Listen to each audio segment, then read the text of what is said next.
Bangladesh Sri Lanka টি-20 series ১৬ সদস্যের squad ঘোষণা করেছে বিসিবি।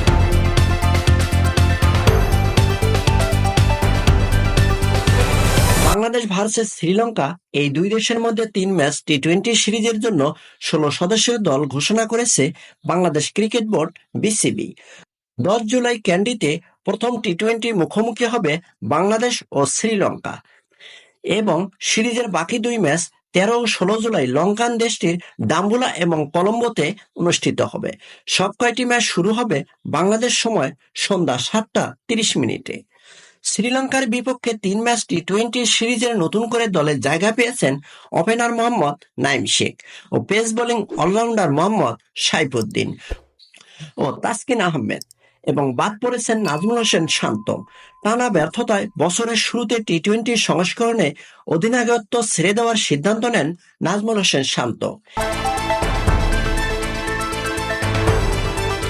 এদিকে বিসিবি জানায়, দীর্ঘদিন ধরে ফর্মে না থাকায় এবং টানা ব্যর্থতায় দল থেকে ছিটকে পড়েছেন সাবেক এই অধিনায়ক নাজমুল হোসেন শান্ত।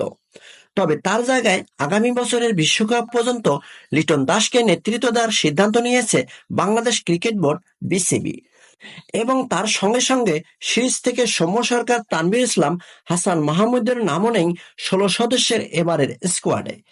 এছাড়া আরও এক পেসার বোলার নাহিদ রানাও ছিটকে পড়েছেন বাংলাদেশ শ্রীলঙ্কা টি-20 সিরিজ থেকে। ওয়ানডে সিরিজ শেষ করে আগামী ১০ জুলাই শুরু হবে লঙ্কান ও টাইগারদের ২০ ওভারের লড়াই। লাল সবুজের পতাকায় অধিনায়ক লিটন দাসকে নিয়ে নাম লিখিয়েছেন তানজিদ তামিম, পারভেজ ইমন, নাঈম শেখ, তাওহিদ হৃদয়, জাকির আলী, শামীম পাটোয়ারি, মেহেদী মিরাজ, রিশাদ হোসেন, শেখ মেহেদী, নাসুম আহমেদ, তাসকিন আহমেদ, মোস্তাফিজুর রহমান, শরীফুল ইসলাম, তানজিম সাকিব ও মোহাম্মদ সাইফুদ্দিন বাংলাদেশ ক্রিকেট দল বিসিবি।